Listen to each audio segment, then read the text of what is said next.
और मैं कहूँगी इस देश में जो मोदी जी कर रहे हैं बहुत गलत कर रहे हैं। आप जो हैं इस देश के नौकर हैं, आपको अवाम ने अपने मामूली से वोट से आपको एक पद पर बिठाया है, वही अवाम अपने वोट का इस्तेमाल करके आपको इस पद से गिराएंगे। आप देखना में आप खलल पैदा कर रहे हैं। आप एक सीनियर हैं, आप एक सीनियर सिटीज़न हैं, आप एक अच्छा मैसेज दीजिए आने वाली जनरेशन के लिए। ये भेदभाव और ये डिवाइड एंड रूल मत करके जाइए। रियासत कर्नाटका में हिजाब पर पाबंदी लगाई गई है। इसके खिलाफ शहर हैदराबाद में हिजाब बैन के खिलाफ खवातीन ने अत्तापुर पिल्लर नंबर 175 के पास किया एहतजाज। आइए देखते हैं इसकी मज़ीद तफसीलात।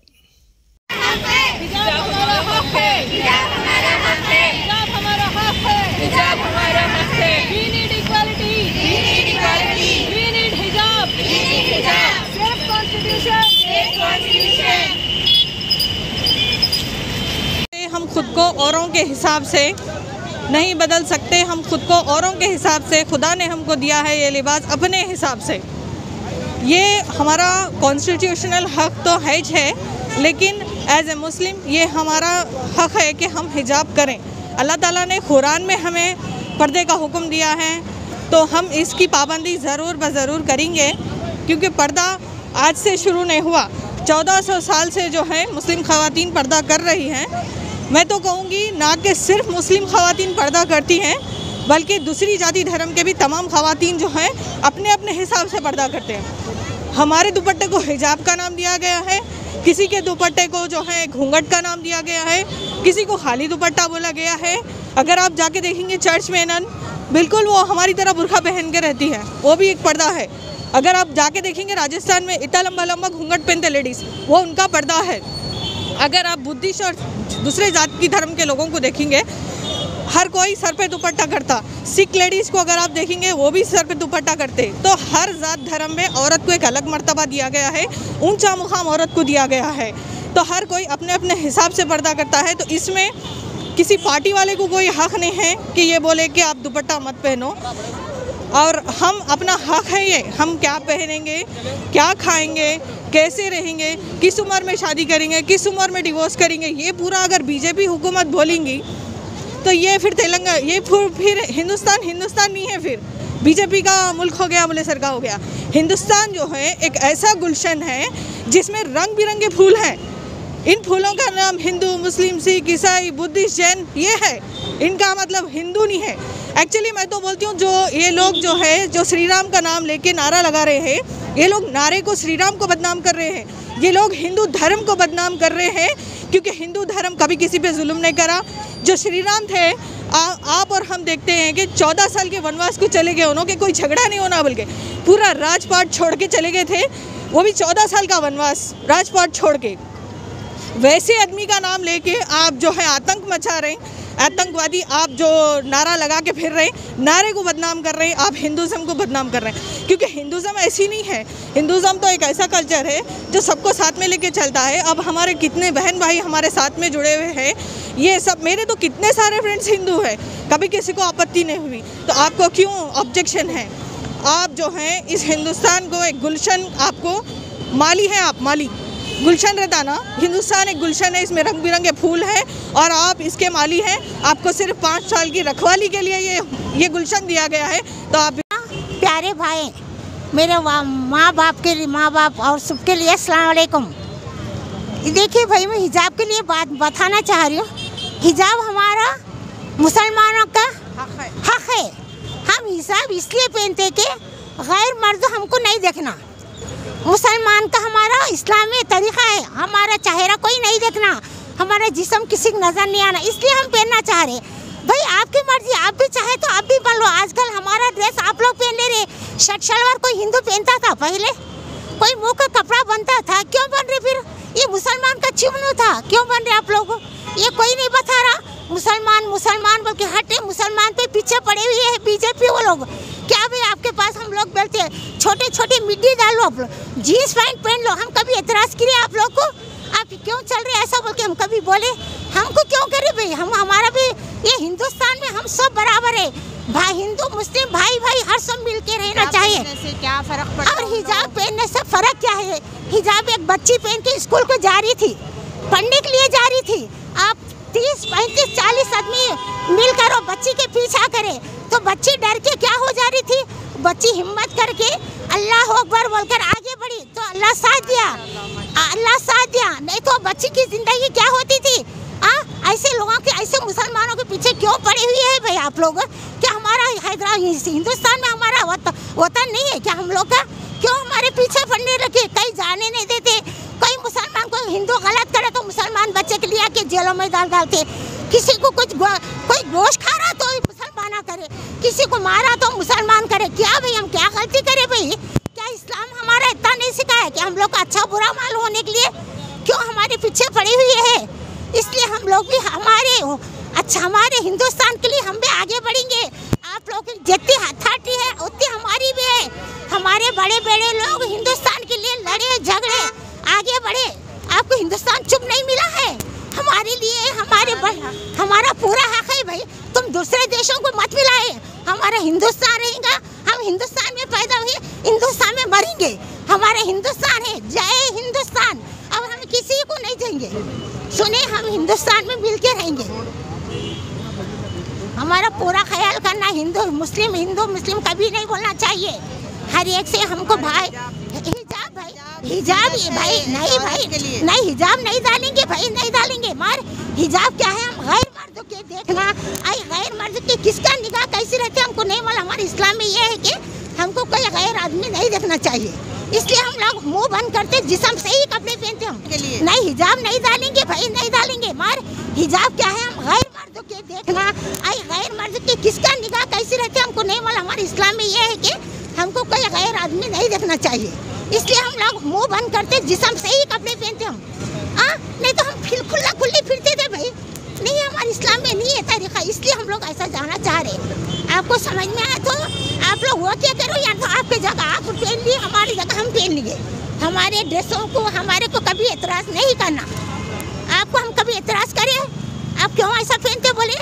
आपको कहीं कोई जा रहे तो रोके, क्यों हमारे को रोक रहे आप लोग। आपको हम लोग को आगे बढ़ाना है। हमारा पूरा अथॉरिटी है हिंदुस्तान में। हम हिंदुस्तान छोड़ के कहीं नहीं जाएंगे। हमारे बाप दादा यहीं पैदा हुए, यहीं मरेंगे, हम भी यहीं मरेंगे। जय हिंद। हमारा कॉन्स्टिट्यूशन जो कि बाबा साहेब अम्बेडकर जो कई साल पहले हमारा जो लिख के गए हैं, हमको एक्ट जो है 27, 28, 14, 19, आप इनमें देख लीजिए। ये हमारा जुडिशियल राइट है कि हम क्या पहनते हैं, क्या खाते हैं, किस तरह से रहते हैं। हमको मज़हब की पूरी आज़ादी हिंदुस्तान में है। हमको बोलने की आज़ादी है। ये हमारा हक है। जुडिशली राइट्स भी आप अप्लाई नहीं करेंगे। इंडियन कॉन्स्टिट्यूशन जो है आप उसको भी फॉलो नहीं कर रहे हैं। इंडियन कॉन्स्टिट्यूशन को तो फॉलो करिए कम से कम। रिलीजियस अलग चीज़ है, पॉलिटिक्स अलग चीज़ है। कॉन्स्टिट्यूशन जिससे देश बना है, जिसके ऊपर पूरा देश चलता है, आप उसमें भी दाखिल हो रहे हैं और इस्लाम में भी आप दाखिल हो रहे हैं। तो ये आपकी बात नहीं चलेंगी। यहाँ पर मैं एक ख़ास तौर से तमाम भाइयों को कहना चाहूँगी, चाहे वो हिंदू हो, मुस्लिम हो और तमाम जाति के लोग हों, आप सबको यहाँ पर एकजुट होकर आना चाहिए। ये बात सिर्फ हमारी नहीं है, आपकी भी है। आज हमको बोले, कल आपको भी बोलते पगड़ी उतार दो, कल आपको बोलते हिंदू बच्चियाँ सिंदूर नक्को लगा के आओ। मैं एक बात बोल रही हूँ, मैं बहुत सारे लोगों से सुनी कि रिलीजियस जो है आप अपने घर के पास बनाओ, स्कूल में नहीं बोल के ऐसा बोल रहे। अगर स्कूल में आने के लिए ड्रेस है, रिलीजियस अगर हमको घर पे दिखाना है, तो पार्लियामेंट कौन सा रिलीजियस प्लेस है जहां पर मिस्टर आदित्यनाथ जो है अपना छोला पहन के आ रहे हैं ऑरेंज कलर का। यूपी का चीफ मिनिस्टर। हाँ, आप यूपी के सीएम हैं, आप अपने आप को योगी, अगर मैं योगी ना बोलूं तो इनको कोई पहचानेगा भी नहीं, क्योंकि मैं आदित्यनाथ बोली तो कोई नहीं पहचानेगा। तो मिस्टर योगी आदित्यनाथ अगर पार्लियामेंट में पहन के आ रहे हैं, तो पार्लियामेंट कौन सा रिलीजियस प्लेस है जहां पर ये चोला पहन के आ रहे। अगर बच्चियों को बोला जा रहा है कि रिलीजियस अपने घर के पास करो, स्कूल में मत लाओ, पार्लियामेंट में भी मत लाओ, फिर आप चेंज करो। क्या आप भगवा डाल के पार्लियामेंट आ सकते, तो बच्चियाँ हिजाब डाल के स्कूल नहीं जा सकती? क्या आपकी मनमानी में जो आएगा वो आप करेंगे? क्या आप सिर्फ जो भगवा पहनने वाले उनके सीएम हैं? नहीं है। मोदी क्या सिर्फ हिंदुओं के सीएम? हिंदुओं के भी क्या आप ठेकेदार हैं? आप रास्ते में चलते हुए किसी हिंदू को पकड़ के पूछो कि आपको तकलीफ़ है हिजाब से, कोई बोलेगा नहीं। मैं ये सवाल उस स्कूल के प्रिंसिपल से करूँगी जिसने गेट पर बच्ची को रोका, किसके ऑर्डर पे? Can you show our order us? क्या आपको कोई एक राइटिंग में ऑर्डर मिला कि बच्चियों को गेट पे रोको, विदाउट हिजाब आने को बोलो, विदाउट बुर्खा आने को बोलो? क्या आपको राइटिंग में मिला? अगर मिला है तो प्लीज़ शो करिए, किसने ऑर्डर दिया है आपको? अगर आपको राइटिंग में नहीं मिला, ये जो स्टार्ट हुआ स्कूलों से, कॉलेजों से, यहाँ पर यूथ को भड़काना है और इस तरह से लाना जहाँ पर हमारी कौम के साथ हमेशा नाइंसाफ़ी होती, ख़ास तौर से लेडीज़ के साथ। ये मेरी मुस्लिम बहनों के साथ ही नहीं, हर जाति धर्म की लेडीज़ के साथ नाइंसाफ़ी होती। उन लोगों का मकसद ये है कि इस तरह दंगा फैलाएंगे, इस तरह फसाद फैलाएंगे, तो जो औरत बच्चियाँ हैं वो डर के घर में बैठ जाएंगी, डर के पढ़ाई करने के लिए नहीं आएंगे। हमारी जात के नहीं, हर जाति धर्म के जो है माँ बाप जो हैं बच्चियों को बोलेंगे कि भाई वहाँ पे दंगा फसाद हो रहा, कॉलेज को मत जाओ। इनका मेन मकसद ये है कि औरत हमेशा पीछे रहे, इलिटरेट रहे, पढ़े नहीं, लिखे नहीं, आगे पढ़े नहीं, इनके सामने आके क्वेश्चन करना नहीं। और ख़ास तौर से हम लोग जब आके पढ़ रहे हैं, लिख रहे हैं, कुछ कर रहे हैं, सियासत में भी आ रहे हैं, तो इनको यही तकलीफ़ है कि अरे भाई मुसलमान में अवेयरनेस आ जा रही, मुसलमान जो है होशियार हो जा रहा, अपने हक़ के लिए लड़ रहा, लिहाजा इनको यहीं से दबाओ। यही कैटेगरी से इनको एजुकेशन से दूर रखना सबसे बड़ा इनका पहला स्टेप है। अगर एजुकेशन नहीं है तो आदमी आगे का कुछ सीखेगा नहीं, समझेगा नहीं, अपने हक़ के लिए खड़ा रहेगा नहीं। ये जो निचली सतह के लोग को और नीचे दबाने की इनकी एक साजिश है। बेटी बचाओ बेटी पढ़ाओ खाली नारे हैं, नारेबाजी की बात है ये, खाली ये कुछ होने वाला नहीं है। अगर बेटी बचाओ बेटी पढ़ाओ होता तो ये जंग कहाँ से शुरू हुई? ये जंग किसी मस्जिद मंदिर से स्टार्ट नहीं हुई, किसी चर्च गुरुद्वारे से स्टार्ट नहीं हुई, ये जंग स्कूल से स्टार्ट हुई। ये सब ढोंगी बातें हैं, इलेक्शन जीतने के खाली प्रोपेगेंडा डाल दिए, इतना बड़ा मैनिफेस्टो रिलीज़ कर दिए तो नहीं होता। इम्प्लीमेंट करना, इसके ऊपर इम्प्लीमेंट करके दिखाओ। ये बेटी बचाओ बेटी पढ़ाओ खाली बोलने से नहीं होता, आगे आके दिखाओ। अभी तक पीएम मोदी कुछ नहीं बोल रहे इस बारे में, ये जो कर्नाटक के सीएम है उन्होंने कुछ नहीं बोल रहे इस बारे में। क्यों भाई, क्यों चुप है आप लोग? क्या ये आप सबकी मिली भगत है ये नाइंसाफ़ी करने की, या फिर ये एक इलेक्शन प्रोपेगेंडा है, हर बार एक मुद्दा उठाओ, इलेक्शन जीत दो, पब्लिक को डिवाइड कर दो? तो पब्लिक को भी मैं कहूँगी ये जात पात के इसमें भेदभाव में मत आइए। कोर्ट में अभी ऑर्डर पेंडिंग है, कोर्ट ने कहा है कि कल फैसला देंगे और हमें इंशाल्लाह यकीन है कि कोर्ट जो है इंसाफ करेंगी, कोर्ट जो है कॉन्स्टिट्यूशन को फॉलो करेंगी, किसी पार्टी को नहीं फॉलो करेंगी। और अगर ये कोर्ट में भी यहाँ पर भी अगर रुक गया तो हम जो है सुप्रीम कोर्ट तक भी जाएंगे और इसी तरह तमाम बहनें हमारी सड़कों पर आकर अपने हक़ के लिए लड़ेंगे। ये ऐसा, ये हिंदुस्तान है, हिंदुस्तान हम सब का है, किसी के बाप का नहीं है जो हमको बोले कि ये खाओ, ये पहनो, इतनी उम्र में शादी करो, इतनी उम्र में डिवोर्स करो। ये किसी के बाप की जागीर नहीं है, ये हिंदुस्तान है। इस गुलशन को सब ने मिलकर सजाया है। अगर आप देखेंगे तारीख़, रज़िया सुल्ताना कौन थी जिन्होंने जंग आज़ादी में शिरकत करी और आज़ादी के हिस्सा है उन्होंने? मौलाना अबुल कलाम आज़ाद कौन थे? कौन थे? जब हम सब ने मिलकर इस देश को बनाया है तो हम सबका हक़ है इस देश में जीने का, और हमको कॉन्स्टिट्यूशन राइट देता है कि हम अपने हिसाब से पहने, खाएं, पहने, ओढ़ें, घूमें फिरें और बोलें, और ये हक़ हमसे कोई नहीं छीन सकता। और मैं कहूँगी इस देश में जो मोदी जी कर रहे हैं बहुत गलत कर रहे हैं। आप जो हैं इस देश के नौकर हैं, आपको अवाम ने अपने मामूली से वोट से आपको एक पद पर बिठाया है, वही अवाम अपने वोट का इस्तेमाल करके आपको इस पद से गिराएंगे, आप देखना। क्योंकि आपकी तो ज़िंदगी ख़त्म हो गई ना, फैमिली, आपके घर में लेडीज़ नहीं, कुछ भी नहीं, तो आपको रिस्पेक्ट नहीं मालूम लेडीज़ का, आपका हो गया। अभी जो आप जो गलती कर रहे हैं, इससे आने वाली 100 साल तक जो नस्लें हमारी यूथ है उनके दिलों में आप खलल पैदा कर रहे हैं। आप एक सीनियर हैं, आप एक सीनियर सिटीज़न हैं, आप एक अच्छा मैसेज दीजिए आने वाली जनरेशन के लिए। ये भेदभाव और ये डिवाइड एंड रूल मत करके जाइए, यही कहूँगी मैं, और तमाम से कहूँगी कि अपने मैं जहाँ तक मेरा ख्याल है वैसे दूसरी बार नहीं होना चाहिए, ठीक है। क्योंकि बोले तो जब आप पढ़ रहे हैं, ठीक है, जब इंसान पढ़ने जा रहा है पहले तो उसका हक़ है पढ़ने का, ठीक है। प्लस आप वो चीज़ को, मतलब हिजाब को आप पढ़ाई की जगह पर रेस करके पहले तो पढ़ाई की इम्पोर्टेंस कम कर रहे हैं। Secondly, it is completely showing that, you know, the people from education background, the people who are literate, who have a complete good mindset, they are doing this, that doesn't suit them. Because, you know, you are educated, so you should have minimum common sense, right? कि, you know, किस चीज़ पे race करना चाहिए. If we see, apart from this, there are many things on which the question should be raised. Like, you know, our education system.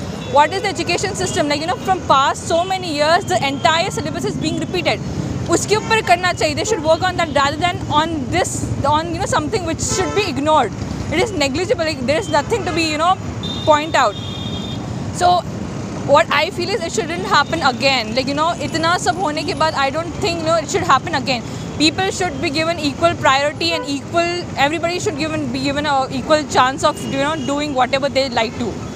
Schools, colleges, ठीक है fine, public place पे बोले तो हम सोच सकते, but education institutions में it shouldn't be done like this.